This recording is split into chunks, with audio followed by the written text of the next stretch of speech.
பெரியாருங்கிற பேரு பார்ப்பன கும்பலை போட்டு பல வருஷமா பாடா படுத்திக்கிட்டு இருக்கிற மாதிரி சந்தோஷங்கிற பேரு இன்னைக்கு சீமான் தம்பிகளை போட்டு சித்திரவதை பண்ணிக்கிட்டு இருக்குது.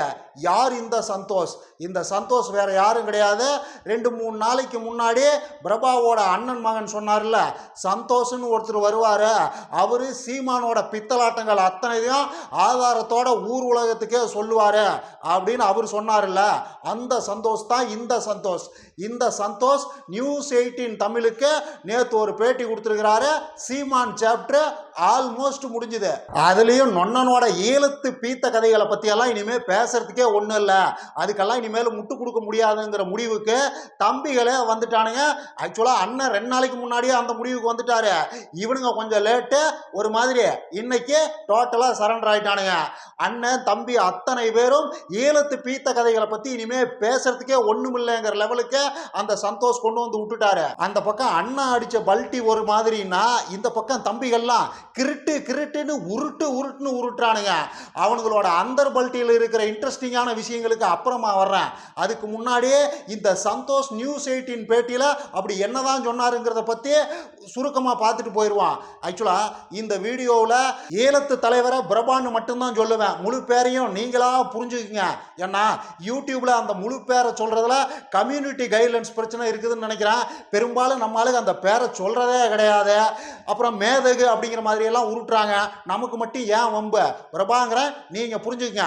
Right, coming to the point. News 18 பேட்டியில அந்த சந்தோஷ் என்ன சொல்றாருன்னா, 2008 காலகட்டத்தில் இந்த சந்தோஷங்கிற இந்த சினிமா ஒளிப்பதிவாளர் ஈழத்துக்கு விடுதலை புலிகளை பத்தி படம் எடுக்கிறதுக்காகவும் கூடுதலா விடுதலை புலிகளுக்கு சினிமா பத்தின சில பல பயிற்சிகளை கொடுக்கறதுக்காகவும் அங்க போய் சில பல மாதங்கள் தங்கி இருக்கிறாரு.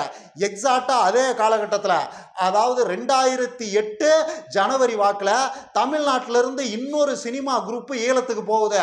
அந்த சினிமா குரூப்ல நொன்ன வாலண்டியரா போய் வண்டியில் ஏறிக்கிறாரு. ஒரு மாதிரி ஈழத்துக்கும் போய் சேர்ந்துடுறாரு. அங்க போய் சேர்ந்ததுக்கு அப்புறமாவும் அண்ணன் அடங்காம, நான் தலைவரை பார்த்தே ஆகணும், எப்படியாவது ஏற்பாடு பண்ணுங்க, இல்லைனா சோறு தண்ணி எல்லாம் திங்க மாட்டேன்னு அழுது அடம் பிடிக்கிறாரு. மண்ணில் படுத்து உருள்றாரு, என்னென்னமோ சேட்டைகளை எல்லாம் பண்றாரு. அப்புறம் அங்கிருந்தவங்க வேற வழி இல்லாம, சரி இந்த நாயை கூட்டிட்டு போய் தலைவர்கிட்ட காட்டி தான் தொலைவான் அப்படின்னு தலைவர்கிட்ட போய், இப்படி இந்தியாவிலிருந்து ஒருத்தர் வந்திருக்கிறாரு, உங்களை பார்க்கணும்னு ஆசைப்படுறாருன்னு எடுத்து சொல்ல தலைவர் செமத்தியா டென்ஷன் ஆகிறாரு. யோ யார் அவன்? அவனை நான் என்ன கூந்தலிக்கா பார்க்கணும்? என்னையா இது அநியாயமா இருக்குது அப்படின்னு தலைவர் முறுக்க, இவங்கெல்லாம் ஐயா அவரு அங்க நல்லா பேசக்கூடியவருங்கிற ஐயா, உண்மையை பொய் மாதிரியே பேசுவாரு, பொய்ய உண்மை மாதிரியே பேசுவாரு. அவர் ஒரு மாதிரி வாயிலேயே வடை போண்டா பஜ்ஜி முறுக்குன்னு எல்லாம் சுடுவாருங்க ஐயா. அது மட்டும் இல்லாம ஏற்கனவே கம்யூனிஸ்ட் மேடைகள் பெரியாரிய மேடைகள் எல்லாம் பெரும் பேச்சு பேசி இருக்கிறாருங்க ஐயா. எல்லாத்துக்கும் மேல ஈழம் சம்பந்தமாகவும் தமிழ்நாட்டில் 1-2 மேடைகள்ல 1-2 வார்த்தைகள் பேசி இருக்கிறாங்க ஐயா. அவரை வர சொல்லி நீங்க 4 வார்த்தை நல்ல விதமா பேசி அனுப்புனீங்கன்னா நம்ம பிரச்சனைகளை பத்தி அவரு வெளியில போய் பேசுவாரு, நம்ம பிரச்சனைகள் இன்னும் ஒரு 4 பேர்த்துக்கு போய் சேரும், அது நமக்கு நல்லதுதாங்க ஐயா அப்படின்னு இவங்க சைடு நியாயத்தை எடுத்து சொல்ல, அந்த நியாயம் தலைவருக்கு நியாயமா பட, சரி வர சொல்ல, அவனா பேர் என்னன்னு கேட்க சீமான்னு சொல்ல, சரி வர சொல்லுன்னு வர வச்சு தலைவர் சம்பிரதாயமா ஒரு 4 வார்த்தை நல்ல விதமா பேசி அனுப்புறாரு. இங்க பாருங்க, நீங்க நல்லா பேசுவீங்கன்னு இவங்க எல்லாம் சொல்றாங்க. இங்க நடக்கிற விஷயத்த வெளியில போய் அப்படியே சொல்லுங்க. நீங்க ஏற்கனவே பொய்ய உண்மை மாதிரியும் உண்மையை பொய் மாதிரியும் எல்லாம் உருட்டுவீங்களா? அந்த மாதிரிலாம் எதுவும் இல்லாம இங்க உண்மை என்னவோ அதை போய் வெளியில சொல்லுங்க. இந்த வலியும் வேதனையும் நம்ம மக்கள் 4 பேர்த்துக்கு இன்னும் தெரிய வரட்டும் அப்படின்னு அவர் சம்பிரதாயமா பேசி நொன்னனை விரட்டி விட்டாரு. வெளியில வந்த நொன்ன உடனடியா ஊருக்கு கிளம்பி வராம அங்கேயே ஒரு 10-20 நாள் சுத்திக்கிட்டு தெரிஞ்சிருக்கிறாரு. ஏன்னா அங்க என்ன நடக்குதுங்கிறத இன்னும் கூடுதலா விலாவாரியா தெரிஞ்சுக்கணும்ல. ஸோ அதை தெரிஞ்சுக்கிட்டு அப்பப்போ ஷூட்டிங் ஸ்பாட்டுக்கு போய் துப்பாக்கியை கையில் வச்சு ஃபோட்டோ எல்லாம் எடுத்துக்கிட்டு அங்கே என்ன கிடைக்குதோ அதையெல்லாம் தின்னுட்டு ஒரு 10-20 நாள் பொழப்ப ஓட்டிட்டு அப்புறமா ஊருக்கு வந்துட்டாரு.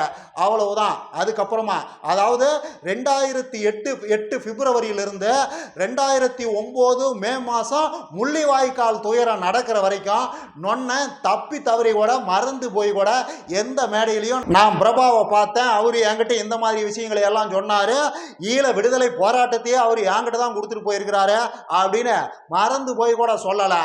2009 மே மாதம் முள்ளிவாய்க்கால் துயரத்துக்கு அப்புறமா எல்லாம் முடிஞ்சு போனதுக்கு அப்புறமா பிரபா இறந்துட்டாரு. இனி திரும்ப வரப்போறதே இல்லை, முக்கிய தளபதிகள் யாருமே இல்லை, ஆல்மோஸ்ட் அந்த இயக்கமே அழிஞ்சு போயிடுச்சுங்கிறது அபிஷியலாக நொண்ணனுக்கு கன்ஃபார்ம் ஆனதுக்கு அப்புறமா மெல்ல நொண்ணன் தன்னோட வேலையை ஆரம்பிக்கிறாரு. அவரு கேட்டு தெரிஞ்சுக்கிட்ட பார்த்த விஷயங்கள் யாரோ யாருகிட்டயோ சொன்னது, யாரோ யாருகிட்டயோ சொன்னாங்கன்னு இவர்கிட்ட சொன்னது, இதையெல்லாம் சேர்த்து அதெல்லாம் தனக்கு நடந்ததா ஒரு கதையை அவிழ்த்து விட ஆரம்பிக்கிறாரு. ஈழ போராளியா இவர் மாறுறாரு. நொண்ணன் சொல்ற ஈழத்து பீத்த கதைகளை எல்லாம் நம்பி உள்ளூர் வெளியூர் தம்பிகள்லாம் ஏகப்பட்ட பேர் நொண்ணனுடைய மயக்கிற பேச்சுக்கு அடிமையாகிறாங்க. காசுகளை அனுப்பிச்சு விடுறாங்க. அண்ணங்காட்டில் அடமலை கொட்டுது, செழிப்பா இருக்கிறாரு. இன்னைக்கு தேதிக்கு நொண்ணன் தான் ஈழத்துக்கு ஒரே ஒரு ஓனருங்கிற ரேஞ்சுக்கு அண்ணன் அசுர வளர்ச்சி அடைஞ்சிருக்கிறாரு. இதையெல்லாம் நான் சொல்லல, அந்த சந்தோஷங்கிற ஒளிப்பதிவாளர் சொல்றாரு. அவர் இது எல்லாத்துக்கும் இதை எதையாவது சீமான் மறுத்தா எல்லாத்துக்கும் என்கிட்ட ஆதாரம் இருக்குது, என்கிட்ட வீடியோ ஆடியோ ஆதாரங்கள்லாம் இருக்குதுங்கிறது சீமானுக்கு நல்லாவே தெரியும். ஸோ சீமானுக்கு நான் ஒரு சவாலாகவே விடுறேன், ஈழத்துக்கு உனக்கு என்ன சம்பந்தம்னு அவர் கேட்குறாரு. இதுக்கு ஏதாவது சீமான் மறுப்பு சொன்னால் நான் அத்தனைக்கு உண்டான ஆதாரத்தையும் வெளியிட தயாரு, சீமான் என்னோட சவாலுக்கு தயாரான்னு அவரும் சவால் விடுறாருன்னு வைங்க. மொத்தத்தில் சீமான் ஒரு ஃப்ராடுகார பைய. சீமானோட பித்தலாட்டங்களை நம்புறது மாதிரியான ஒரு மாங்காய் மடத்தனம் உலகத்திலேயே கிடையாதுன்னு நாம ரொம்ப நாளாக சொல்லிக்கிட்டு இருக்கிற விஷயத்தை தான் அந்த ஒளிப்பதிவாளர் சந்தோஷ் வேற வேற வார்த்தைகள்ல வேற வேற நிகழ்ச்சிகளையெல்லாம் ஆதாரமாக காட்டி எடுத்து சொல்லிட்டு இருக்கிறாரு. இது சம்பந்தமா நொண்ண இன்னும் வாயவே திறக்கல. அவர் திறந்தாப்புலன்னா நாமளும் திறப்போம். ஐ மீன் வாய. தம்பிகள் அடிச்சிருக்கிற குட்டி காரணத்தை பற்றி மட்டும் இன்னைக்கு இந்த வீடியோவில் பேசுவான். ஆக்சுவலாக அவனுங்களோட குட்டி காரணத்தை பற்றி முழுசாக பேசணும்னா இன்னைக்கு இந்த வீடியோ முடியாத. அதனால் ஈழத்தமிழர்கள் சம்பந்தமாகவும் பிரபா சம்பந்தமாகவும் அவனுக்கு அடிச்சிருக்க 2 முக்கியமான பல்ட்டிகளை பற்றி மட்டும் பேசுவான். நம்பர் 1, அதாவது இனிமே ஈழத்து பீத்த கதைகளை டிஃபெண்ட் பண்ண முடியாதுங்கிற மோடுக்கு அவனுங்க வந்துட்டானுங்க. அது இல்லாமல் இவர் தான் ஆடியோ வீடியோலாம் இருக்குதுங்கிறாருல்ல, அதனால் ஏதாவது வாயை விட்டோம்னா மாட்டிக்குங்கிறதுனால அவனுங்க ஆல்மோஸ்ட் அண்ணனோட மோடுக்கு வந்துட்டானுங்க. என்னங்கிறானுங்கன்னா, ஆமாப்பா எங்கள் அண்ணன் அங்கே போகவே இல்லை, தலைவரை சந்திக்கலை, எதுவும் பண்ணலை, அதுக்கு இப்போ என்னங்கிறீங்க, அதை வச்சு எங்கள் அண்ணனை வீழ்த்திடலான்னு பார்க்குறீங்களா? இப்போ என்ன, எங்கள் நொண்ணனை ஈழத்தமிழர்கள்லாம் ஆதரிக்கிறது அவர் காட்டின அந்த ஃபோட்டோவுக்காகவோ இல்லை அங்கே போய் தலைவரோட படுத்து உருண்டதா சொன்ன கதைகளுக்காகவோ இல்லை தமிழ்நாட்டோட முதலமைச்சராகி எங்க அண்ணன் தனி ஈழத்தை வாங்கி கொடுத்துருவாருங்கிறதுக்காகவோ அதுக்காகவெல்லாம் எதுக்கும் கிடையாது. அதையெல்லாம் தாண்டி ஈழத்தமிழர்கள் எங்க நொண்ணனை நம்புறாங்க. எங்க அண்ணன் ஒரு பித்தலாட்டக்காரன்னு நீங்க என்னடா சொல்றது? எங்க நொண்ணனே வந்து அப்படி சொன்னாலும் அதை அவங்க நம்ப மாட்டாங்கடா. ஏன்னா அவங்கள பொறுத்த வரைக்கும் எங்க நொண்ணன் ஒரு வாழும் மகாத்மா, மனிதருள் மாணிக்கம். அந்த அளவுக்கு ஒரு பாச பிணைப்பு அவங்களுக்கு எங்க நொண்ணனுக்கு இருக்குது. நீங்க என்னடா என்ன அப்படின்னு உருட்டுன்னு உருட்டுறானுங்க, உருளுன்னு உருள்றானுங்க. இதுக்கெல்லாம் எதுல சிரிக்குதுன்னு தான் எனக்கு தெரியல.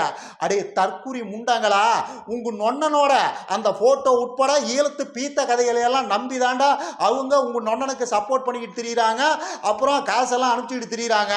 இப்போ நம்ம ஊர்ல ஒரு தற்குறி முண்டங்கள் கூட்டம் இருக்குதுல்ல, அண்ணன் எப்படி ஆட்சிக்கு வந்துருவாரு, ஆட்டு பண்ண போடுவாரு, அதுல புழுக்காலியே நாமெல்லாம் அதானி அம்பானி ஆயிரலாம்னு ஒரு கூட்டம் இங்க சுத்திக்கிட்டு இருக்கிற மாதிரி தான் சீமான் இங்க ஆட்சி அமைச்சா அங்க தனி ஈழத்தை வாங்கி கொடுத்துருவாருன்னு நம்புறேன். ஒரு பெரிய கூட்டம் ஈழத்தமிழர்கள்ட்டே இருக்குதுடா. வெளிநாடுகளில் உட்கார்ந்து இருக்கிற ஏகப்பட்ட கூமட்டைகள் நொண்ணனுடைய பீத்த கதைகளை நம்புறாங்க. அதுக்காக தான் உங்க நொண்ண ஒரே முறுக்குனது. இந்த நிலம் எனக்கு சிக்கிச்சு, நீ செத்தன இங்கிருந்து ராஜபக்சேவுக்கு சவால் விட்டதெல்லாம் என்ன நினைக்கிறீங்க? அந்த கூமட்டைகளை ஏமாத்துறதுக்காக தான்.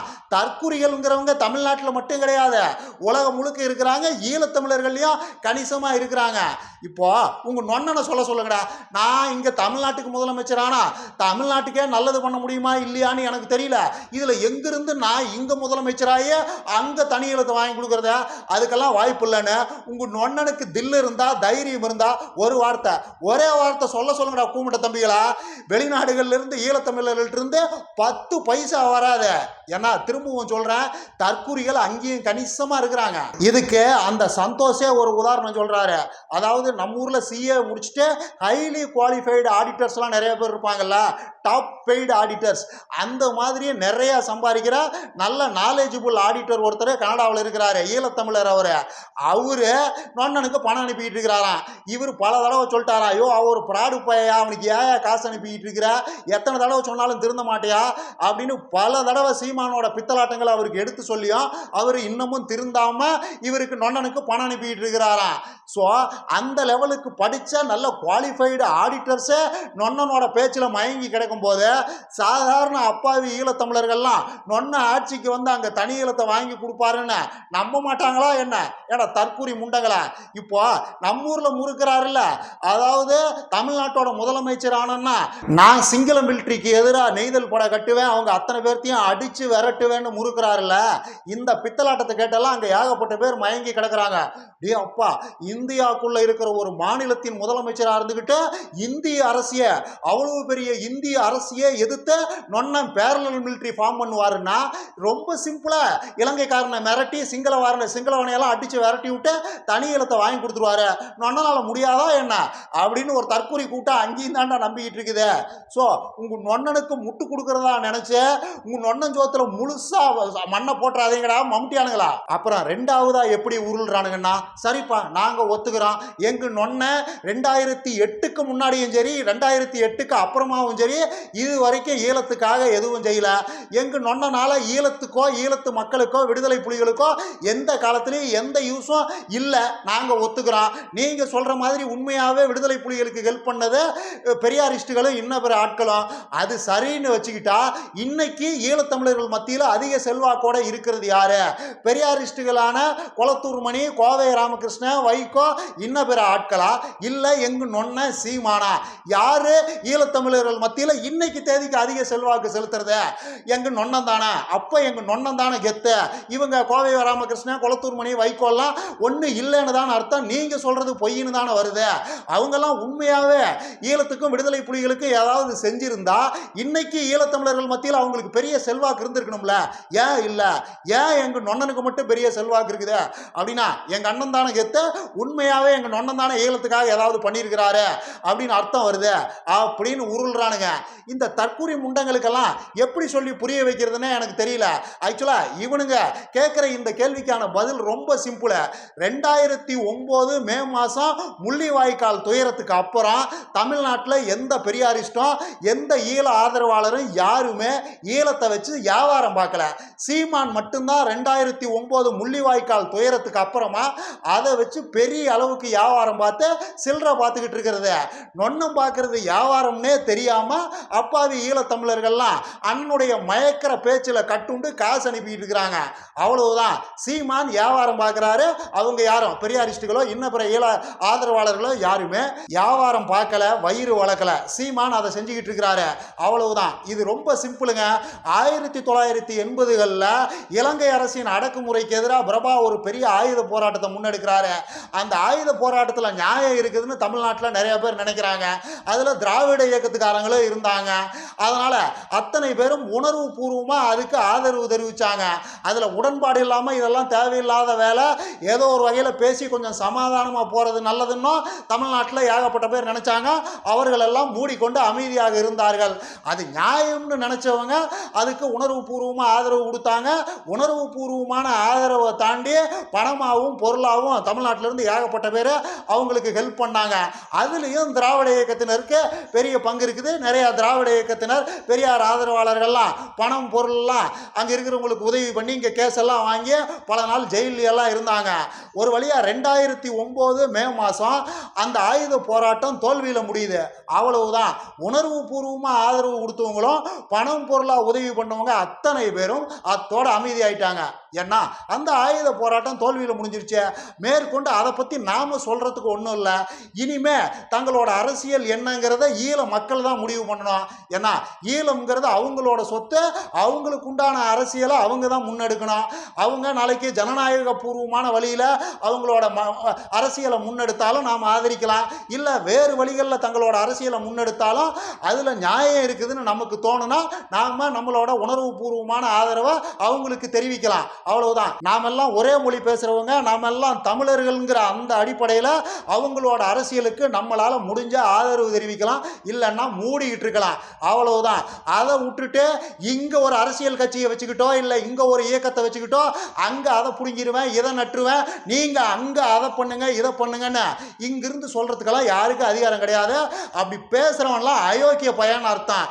இதெல்லாம் நல்லா தெரிஞ்சதுனால தான் 2009 முள்ளிவாய்க்கால் துயரத்துக்கு அப்புறமா இங்கே ஈழ ஆதரவாளர்கள் யாருமே அதை பற்றி பேசலை. அவங்களுக்கு அதை வச்சு வயிறு வளர்க்கணும்னு எந்த அவசியமும் இல்லை. கோவை ராமகிருஷ்ணன், கொளத்தூர் மணியெல்லாம் அமைதியானது அதனால தான். சீமானுக்கு அதை வச்சு பொழைக்க வேண்டிய அவசியம் இருக்குது.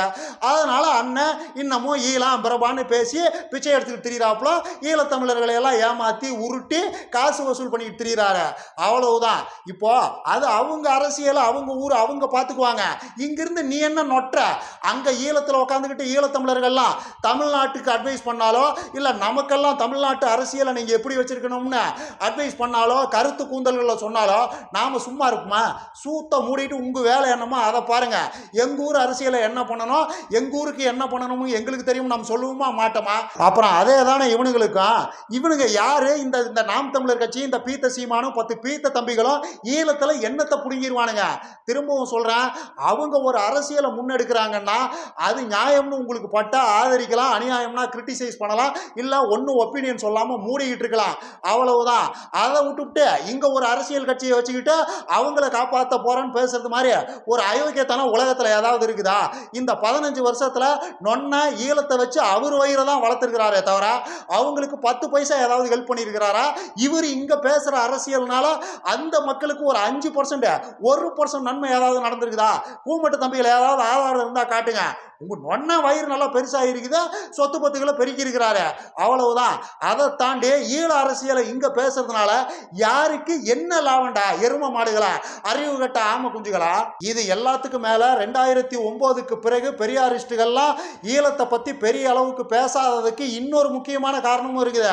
அதாவது 30 வருஷத்துக்கு மேல நடந்து ஒரு ஆயுத போராட்டம் தோல்வியில் முடிஞ்சிருக்குது. அந்த தோல்விக்கான காரணம் என்னன்னு ஆராய்ஞ்சு பார்க்க வேண்டிய பொறுப்பும் கடமையும் ஈழத்தமிழர்களுக்கு இருக்குது. அதுல என்ன தப்பு நடந்தது? விடுதலை புலிகளும் சரி ஈழத்தமிழர்களும் சரி எதை சரியா பண்ணாங்க, எதை சரியா பண்ணல, எதை பண்ணியிருக்கணும், எதை பண்ணியிருக்கவே கூடாதுங்கிறத பத்தி யோசிச்சே ஆக வேண்டிய பொறுப்பும் கடமையும் ஈழத்தமிழர்களுக்கு இருக்குதுங்கிறேன். அதை விட்டுட்டு நொன்னம் சொல்ற அந்த பீத்த கதையை அப்படியே அவங்க நம்பினாங்கன்னு வைங்க, எல்லாம் அங்கே சரியாக தான் பாருந்துச்சு. கருணாநிதியால் தாப்பா எல்லாம் நாசமாக போச்சு, கருணாநிதி ஒருத்தர் தாப்பா மொத்தத்தையும் கெடுத்ததுன்னு நொன்ன விடுற இந்த பீத்த கதையை ஈழத்தமிழர்களும் நம்பினா அது உருப்படி ஆகுமா நான் கேட்குறேன். முதல்ல நீங்கள் யார் அவங்களோட அரசியலை தீர்மானிக்கிறதுக்கு, அவங்களுக்கு அட்வைஸ் கூந்தல் பண்ணுறதுக்கு? அந்த ஆயுத போராட்டத்தை பற்றின ஒரு அனுபவ தொகுப்பை ஈழத்தமிழர்கள் எடுக்கட்டும். அவங்களுடைய ப்ளஸ் மைனஸ் எல்லாம் முதல்ல அவங்களுக்கு என்னன்னு தெரியட்டும். அரசியல்னா என்ன, நமக்கு உண்டான நல்ல அரசியலை நாம் கட்டமைக்கணும்னா நாம் என்ன மாதிரி பண்ணணும், எந்த மாதிரி பலம் நம்மகிட்ட இருக்கணும், எதுவெல்லாம் நம்ம பலவீனமாக இருந்ததுன்னு அவங்க அதை அலசி ஆராய்ஞ்சு ஒரு முடிவுக்கு வரட்டும். அவங்களோட பலவீனம் என்னன்னு அவங்களுக்கு தெரியாம அவங்களுக்கு உண்டான நல்ல அரசியலை அவங்களால கட்டமைச்சுக்க முடியுமா? கருணாநிதி மேல பழிய போட்டா எல்லாம் சரியாயிருமா? சீமான் அப்படி ஒரு அயோக்கியத்தனத்தை பண்ணி தான் வயிறு வளர்த்துக்கிட்டு இருக்கிறாரு. சீமானோட அரசியல்ங்கிறது ஈழத்தமிழர்களோட குடியை கெடுக்கிறதுக்கு தான் ஆகுமே தவிர அவங்க வாழ்க்கை 1% முன்னேறதுக்கு கூட அது உதவாத. ஸோ தம்பிகளுக்கெல்லாம் கடைசியாக நான் சொல்றது என்னன்னா, உண்மையிலேயே உங்களுக்கு ஈழத்தமிழர்களுக்கு நல்லது பண்ணணும்னு எண்ணம் இருந்தால் உங்கள் நொன்னனோட வாயை மூட சொல்லுங்க, சூத்தையும் சேர்த்து மூடிக்கிட்டு நீங்கள்லாம் இருங்க. அவ்வளவுதான். இன்னும் நிறைய பேசலாம். லைக் பண்ணுங்க, ஷேர் பண்ணுங்க, கமெண்ட் பண்ணுங்க, மறக்காம சப்ஸ்கிரைப் பண்ணிருங்க.